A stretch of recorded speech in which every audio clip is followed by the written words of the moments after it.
Oke kawan-kawan, kita akan melanjutkan pelajaran parabola untuk pemula. Tapi yang sabar ya, pelan-pelan biar kamu bisa paham dan mengerti. Walaupun pindah-pindah tempat, kamu masih bisa tetap tracking ya. Jangan cuma tracker di tempat sendiri, di area sendiri, di provinsi sendiri, di kota sendiri. Oke bro, kita lanjut ke pelajarannya. Iya.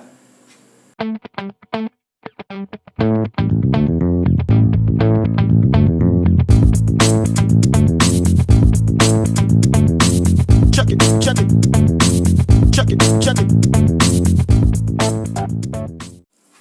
Nah, setelah kemarin kita mengenal sudut-sudut parabola, terus apa itu prinsip kerja parabola dan bagian-bagiannya kita belajar sambil praktek ya. Oke, kamu kalau pengen sesuai judulnya ini parabolanya yang gede, terus untuk pemula biasanya kita trackingnya pakai satu LNB aja, satu low noise block, satu satelit dulu. Oke ya, karena saya memakai parabola Venus dengan tiang tripod ya, bukan tiang cangkol. Nanti yang tiang cangkol menyesuaikan aja. Kita peragakan cara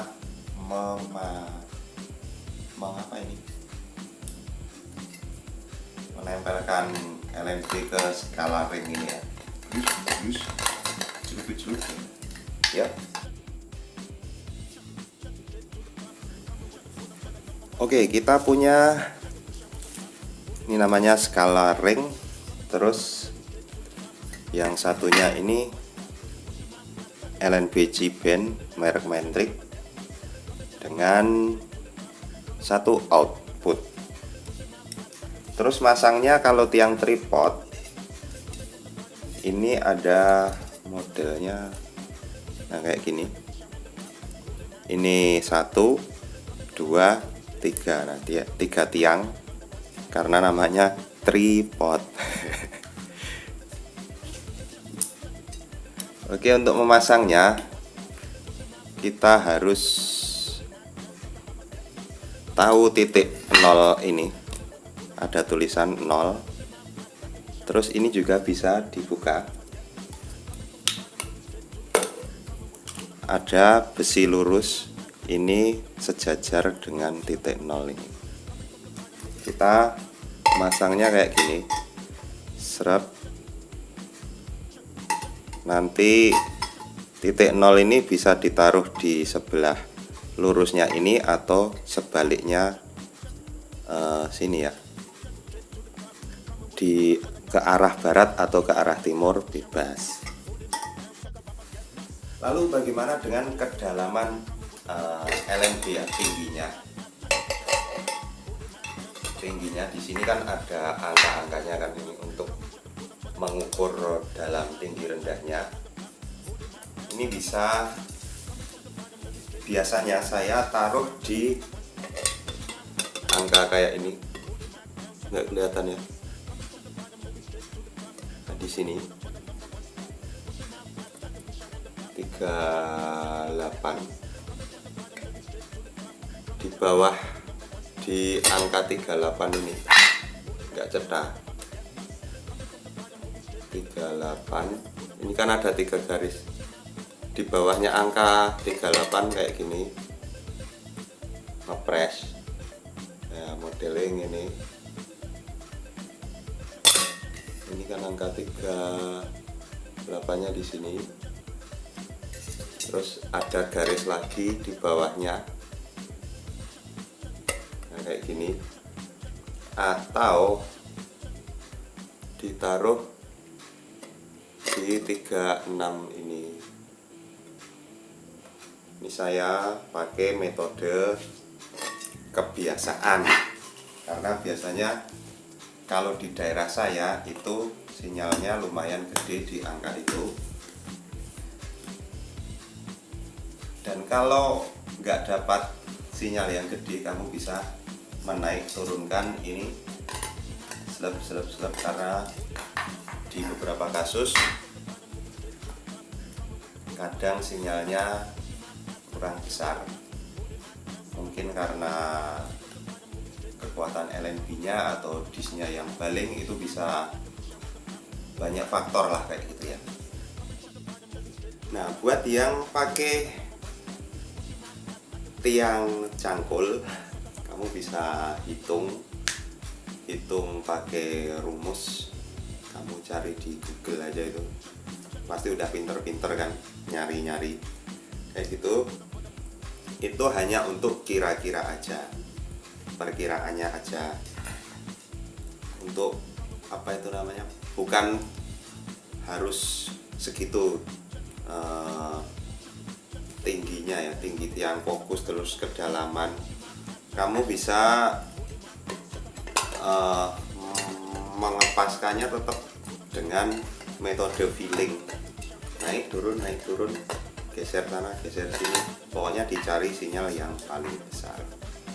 Oke. Nah, buat kamu yang belum bisa merakit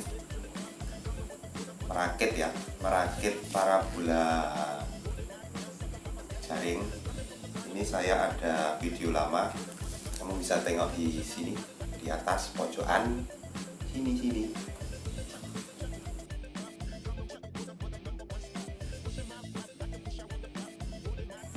Oke bro, dulu kan saya udah pernah membahas tentang itu sudut-sudut parabola mini ya. Ini hampir sama kalau untuk parabola yang full, baik itu jaring maupun solid ya, ini sudut-sudutnya hampir sama, tapi yang membedakan cuma bentuk mountingnya aja sih, sama bentuk tiang fokusnya. Oke, kita mulai saja dari sini ya. Oke, sudut yang pertama namanya azimut. Azimut itu sudut putar atau arah mata angin ya. Azimut bisa dari 0 sampai 360 derajat. Searah jarum jam dengan titik nolnya itu arah utara. Itu kalau diputer nanti sampai, nah yang ini sudutnya. Kalau seperti bisa dilihat di video ya, bisa dilihat di video ini. Nah, saya muter sudut azimut.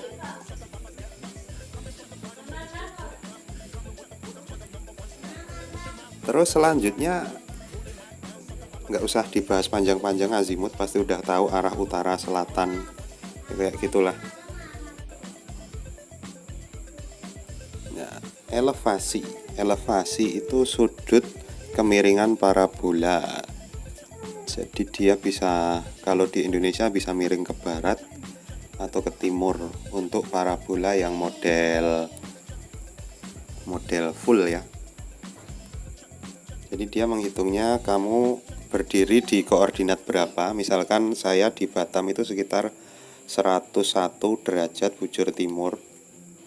Kalau kita mau trekking ke Mesat kan ada di 91,5 derajat ya bujur timur.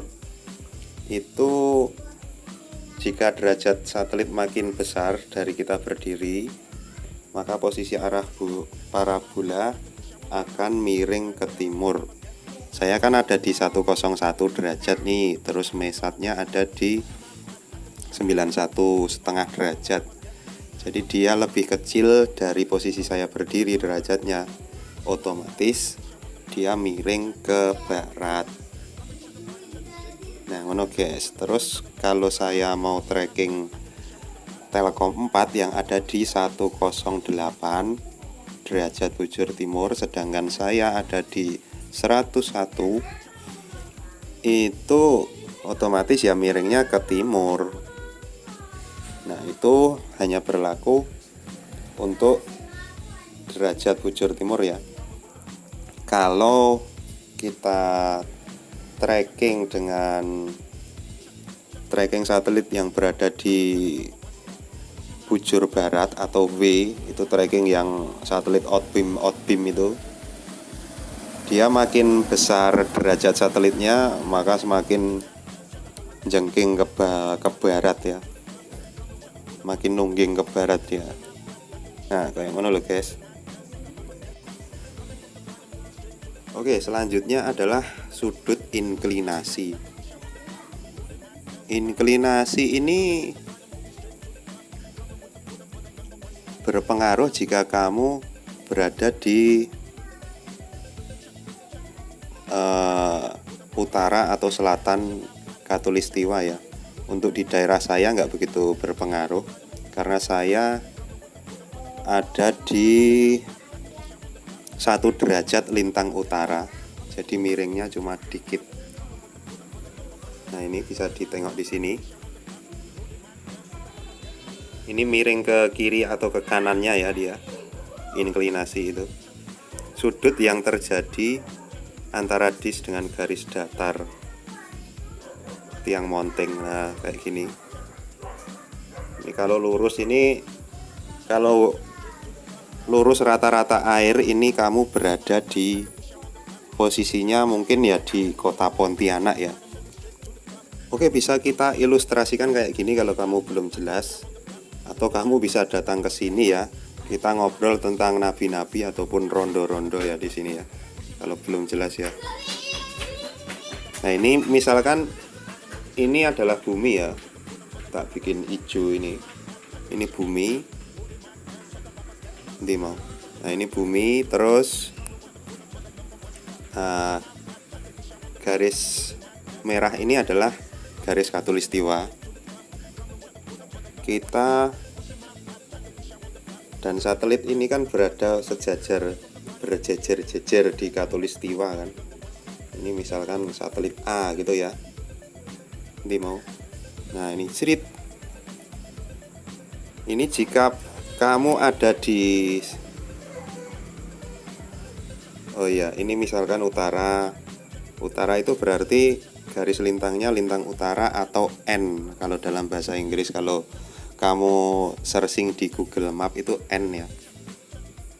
Terus yang daerah sini adalah daerah selatan. Ini bagian daerah lintang selatan atau S, South.